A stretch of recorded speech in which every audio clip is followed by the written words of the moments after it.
Oh, the Scholar Shark doing some math. Skipping some other sections. In Unit 0, we're going to go straight to geometric translations. So, let's check it out. So, the key thing we're learning here is about transformations. And transformation is something that either moves or changes a figure. The original figure is called the pre-image, and the transformed or moved is called the image. So let's do an example. So we start off with a pre-image, so this box, pre-image, and then we're just gonna move it to its new location, and that's called the image. And then the transformation we did, we just moved it right and down. Okay. So translation here is to shift or move a figure right, left, up, or down without changing its size or shape. So like we did with the box there, I don't know what mugwump is, but we have a triangle, and then we just move the triangle. Same size, same shape. If I drew that correctly, it was just moved. Isometry is a transformation that preserves both length and angle measurement. So translations would be isometric because you keep the same size. So as long as your object stays the same and it's just moved over, it's isometric or isometry. Alright, let's move on to some examples. So how you'll be doing this. So translate or shift as we move left, up, right, or down without changing its size or shape. So we have a triangle here and we want to shift 2 up and 3 to the right. So I'm going to start at C. I'm going to go up twice, 1, 2, and 3 to the right. 1, 2, 3. So this is my C. And we're going to call it C prime. So prime means that little dash mark above it. So I'm going to go to B, go up 2, and then over 3. So here's B prime. And then A, up 2, over 3. So A prime is where C is. And then we connect the dots. Okay. So there's translation notation, and what it's saying is we take our normal x, y coordinate, and then what did we do to our x coordinate? So x has to do with left and right. We added 3. And then our y coordinate, that tells us our up and down. We took our y coordinate and added 2. So the notation here is x plus 3, comma, y plus 2. And that tells us, so for example, at A, which is 2, comma 2, we need to transform our 2, comma 2 into 2 plus 3 and y plus 2, which becomes 5, 4, which is now A prime. A prime. So we have A to A prime. Okay. Let's do another one. So they want to go 3 down and 1 left. So let's write our notation first. So what's happening to our x? X is left or right. So we're going 1 left, so we're doing minus 1. And then our y value, what's happening to that? We're going 3 down, so minus 3. So we're going, let's start from C. C, 1, 2, 3 down, and then 1 left. So here's my C prime. B prime is going to go 1, 2, 3, 1. So here's B prime. And then A is going to be 1, 2, 3, 1. Draw our triangle. Draw it better than I can. And there we go. Let's move on to the next page.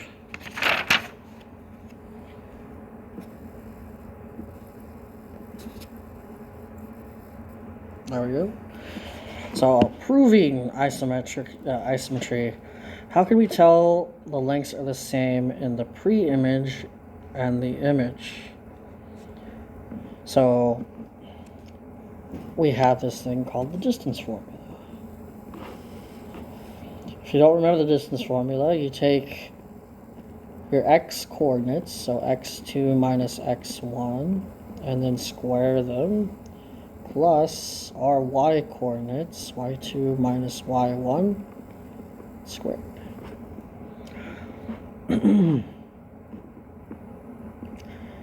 So let's do an example here. So pre-image points, so they give us points 2, 3, 3, 5, 7, 1 are translated or moved 4 units to the left, 3 units down.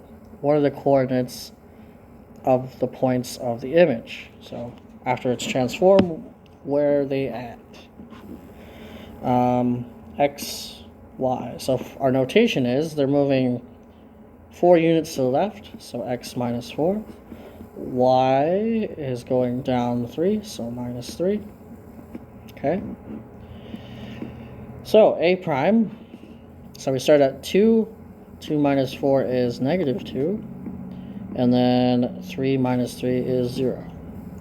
B prime, 3 minus 4 is negative 1. And then 5 minus 3 is 2. And then C prime will become 3 and negative 2. 7 minus 4 is 3. 1 minus 3 is negative 2. Okay, find the lengths. So we're going to have to use the distance formula 6 times in order to prove that these are the same. Now, if I find 2 of them that don't equal each other, then we can stop and say they're not the same. But in order to prove that they're isometric, we have to show that all the sides of our triangles here are the same. So, distance formula AB. Okay, so I'm going to rewrite A, which is 2, 3, B is 3, 5, and C is 7, 1.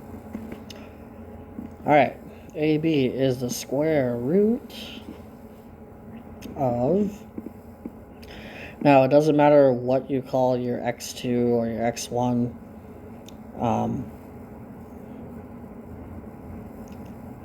in this case, I'm going to say this is x1, and this is x2.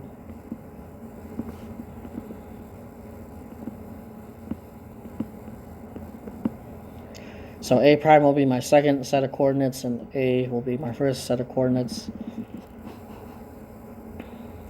So the formula says x2, which is negative 2 minus 2 squared, plus y2, which is 0 minus 3, and I'm messing up here, so ignore that. So we're looking at AB. So A is 2, 3, B is 3, 5. So the square root of, I'm going to make B my second or my second set of coordinates, and A is going to be my first set of coordinates. Okay, so x2, that's 3, minus 2, which is x1 squared, plus 5 minus 3 squared. So I'll get the square root of 1 squared plus 2 squared, which is 1 plus 4, which is the square root of 5. Okay, now we need to check the image. So the image, A prime is negative 2, 0, B prime is negative 1, comma 2. So the square root of negative 1 minus 2 squared plus the 2 minus 0 squared. So negative 1 plus 2 is positive 1, so we get 1 squared plus 2 squared again, which is the square root of 5. So that works. Now we need to do BC. So square root of B is 3, 5, C is 7, 1. So 7 minus 3 squared plus 1 minus 5 squared, square root of 4 squared plus a negative 4 squared. So this will give me square root of 32. And we can break that down into 16 and 2. So that my answer is 4 square roots of 2.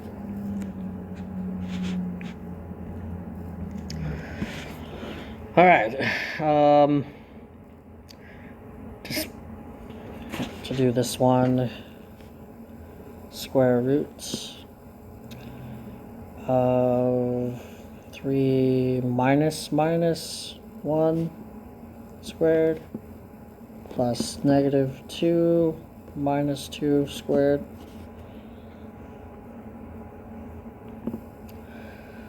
So we're going to get 4 squared plus negative 4 squared again, which is the same thing as 4 square roots of 2.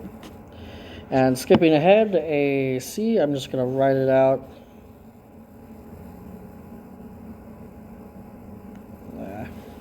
Just going to write out the answers. But if you need to see the work, it is on the key. Finally, we can say, since all these match, yes. We will work with triangles a lot this semester. One really good thing about triangles is that you can show all of the sides of one triangle are the same, like as all the sides of another triangle. Then the angles formed by those sides are also the same. The person that wrote this seems very excited about that, but yeah, what I'm excited about is that I can show you how to solve these faster, and show that. In general, finding angles in coordinate plane is pretty tough. We will learn some of the basics in Unit 7, but this is often taught in pre-calculus and calculus. So we're going to be focusing more on lengths and sides rather than angles for now. All right, have a good day.